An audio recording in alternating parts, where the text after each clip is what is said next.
Voy a profundizar en esta oportunidad sobre lo último que estaba hablando Jordan, y es como tal las funciones de los miembros o de la propia iglesia de Cristo.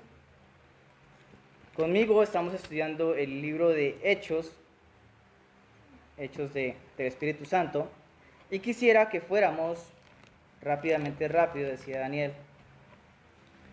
al capítulo 6 de Hechos. Capítulo 6 de Hechos, y voy a comenzar a leer desde el versículo 1 en adelante. Dice: el número de seguidores de Jesús aumentaba más y más, pero en esa época los seguidores judíos que hablaban griego se quejaban de los seguidores judíos que hablaban arameo. Decían que sus viudas no estaban recibiendo la ayuda diaria que le correspondía. Los 12 apóstoles llamaron a todo el grupo de seguidores y le dijeron: no es correcto que nosotros discutamos la enseñanza de la palabra de Dios por estar administrando la ayuda diaria.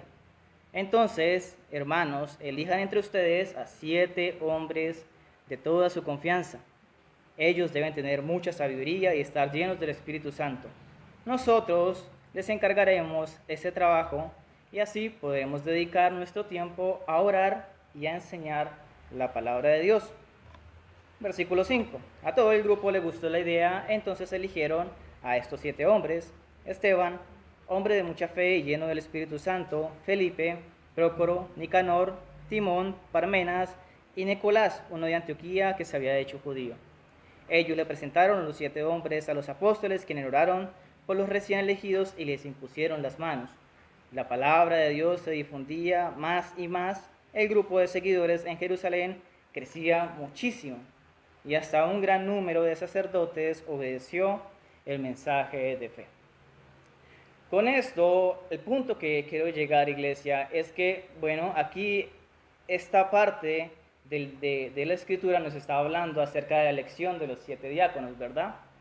Y habíamos nosotros ahondado, pero creo que hay una pequeña confusión en la iglesia de Cristo acerca como tal de la labor de los diáconos, que la tratan de confundir con la labor de la iglesia. ¿Por qué?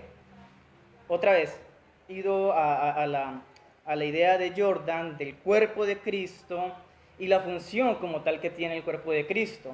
Vemos que parte del cuerpo de Cristo, por supuesto que son los ancianos, por supuesto que son los pastores, pero también vemos de que en esa estructura que Dios ha dejado en la iglesia, también está algunos que eligió como tal los apóstoles, y son aquellos que son los diáconos. Entonces, cuando ponemos pastores, ya se saben a qué se va a dedicar: a la palabra de Dios y a la oración.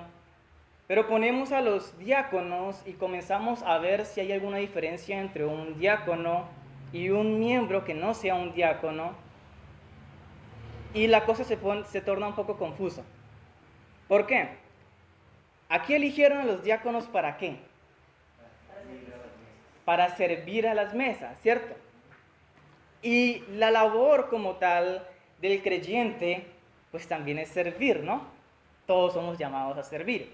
Entonces, la pregunta es: si el diácono sirve y el creyente normal sirve, ¿cuál es la diferencia? Es lo mismo, ¿cierto? Pero no, hay una diferencia. Hay una diferencia. Por eso es que dice diácono, y por eso es que no dice simplemente siervo, por eso no simplemente dice creyente. Es diácono. Y si vemos como tal cuando Pablo habla acerca de la elección de los pastores, también hay una porción de las escrituras que nos habla acerca de la elección de los diáconos. Y es interesante que los aspectos que toman en cuenta para la elección de los diáconos prácticamente son los mismos que de los ancianos. Entonces sí hay una diferencia. Y esta diferencia, cuando no se expresa al pueblo, de nuevo el pueblo dice: pues al fin y al cabo que sirva a los diáconos que están para servir. Pero no, en el contexto inmediato vemos que la elección de los diáconos era para que le ayudaran ¿a quiénes? A los apóstoles. A los apóstoles. Ahí hay una marcada diferencia, iglesia. una bien marcada diferencia, y es por eso que no podemos decir que los diáconos son los mismos que los creyentes o tienen las mismas funciones. No. Hay una necesidad propia en este tiempo de que esos diáconos ayudaran a los apóstoles, para que los apóstoles pudieran hacer su labor de predicar, de llevar la palabra de Dios y orar, para que se dedicaran allí. De esta manera podemos ver que los diáconos son mano derecha o recurso inmediato de los pastores.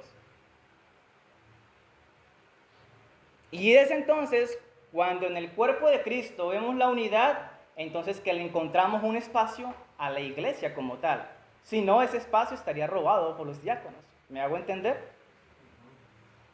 Los diáconos están a la mano de los pastores. ¿Qué hay que hacer? Necesitamos proyectar esto, necesitamos hacer esto. Venga, le ayudamos a planear, venga, le ayudamos con la logística. Ligero, algo así rápido. Pero no es que el diácono haga todas las labores que debe que hacer la iglesia. ¿Me hago entender? Es claro ese punto, y muchas veces como que se tiene esa confusión. Si al fin y al cabo, pues que lo hagan los diáconos. No, el cuerpo de Cristo tiene para cada uno de sus miembros una función en específico. Si no, entonces sería solamente orejas, o digamos que los diáconos representen solamente las manos. Sería solamente manos. No, hay que poner a participar a la iglesia. Y yo los invito a que miremos simplemente tres de esas obras, tres de esas evidencias que se pueden ver de la congregación, no de los diáconos ni de los pastores, de la congregación, de los creyentes como tal. El mismo Hechos capítulo 11,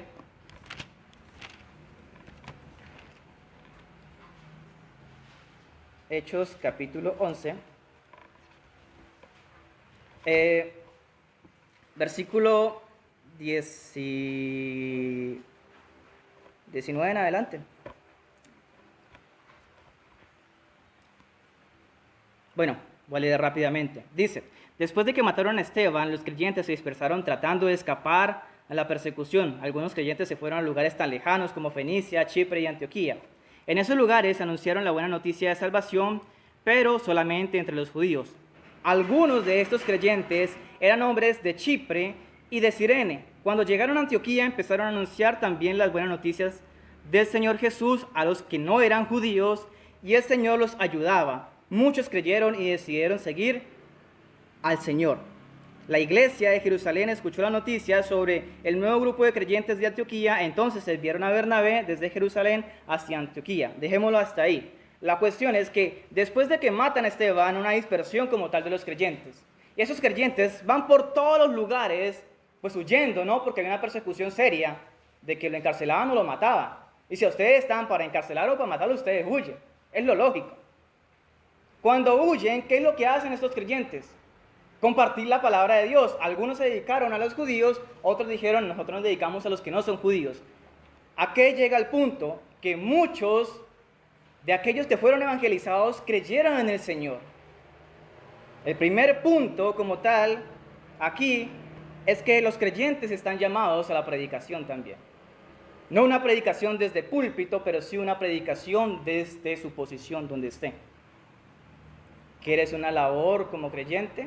¿Quieres una función como creyente? ¿Quieres sentirte útil dentro del cuerpo de Cristo? Predica. ¿Qué es predicar? Comparte el evangelio, comparte lo mucho, lo poco que sabes. Otro punto, Hechos capítulo 9, retrocedamos 2 capítulos, versículo 31 en adelante. Dice la palabra de Dios: así que la iglesia disfrutó de paz por toda Judea, Galilea y Samaria, se fortalecía y progresaba, viviendo en una manera que mostraba mucho respeto al Señor. La iglesia crecía animada por el Espíritu Santo. Si nosotros vemos de ahí para adelante, vemos de que hay una mujer que se llama Lida, el otro nombre es Tabita, ¿no?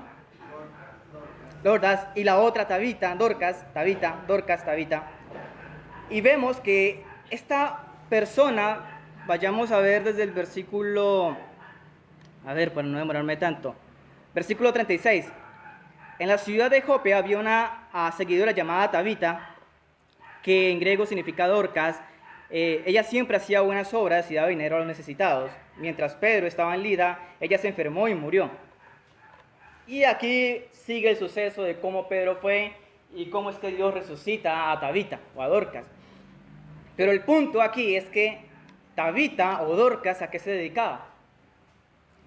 A hacer buenas obras, al servicio, a acoger. Ella, vemos que era una persona que tenía la manera de cómo ayudar y no escatimaba de ninguna forma en cómo ayudar, era bastante generosa.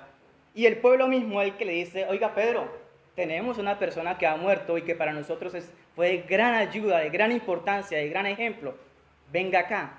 Y vimos que la intención como tal de que el pueblo llamara a Pedro era para que la resucitara precisamente. Y vemos que aquí hay una resurrección. Tercero, y ya con esta me despido, es Hechos capítulo 12.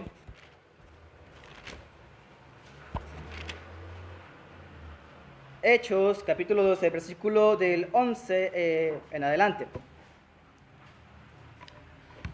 Dice, Pedro entendió de lo que había pasado y pensó, aquí estamos como tal de que cuando el ángel saca a Pedro de la celda, de la prisión, y pensó, ahora sé que el Señor me envió de verdad a su ángel, él me salvó de Herodes, el pueblo judío pensó que me iba a hacer mal, pero el Señor me salvó. Cuando Pedro se dio cuenta de estas cosas, se fue a casa de María, la mamá de Juan, al que le llamaban Marcos. Muchos estaban reunidos allí orando. Pedro llamó a la puerta allí afuera y una sierva llamada Rode salió a ver quién era. Bueno, sigue como tal el relato. La cuestión es que estaban como tal el pueblo unido. Ahí nos entramos un poco acerca de la unidad del cuerpo de Cristo. ¿Unidos en qué? En oración. Y esto es parte del servicio también. Orar unos por otros. Entonces, otra vez, entrando un poco más a fondo acerca de la función, acerca de las labores, acerca de cómo llevar esto a acción de sus dones, pues veamos por lo menos 3 ejemplos: obras sociales o obras internas de la iglesia, predica o apoya en oración, que son propias del cuerpo de Cristo, que son identidades propias del cuerpo de Cristo y que si una iglesia se dice ser cristiana, debe tener estas identidades.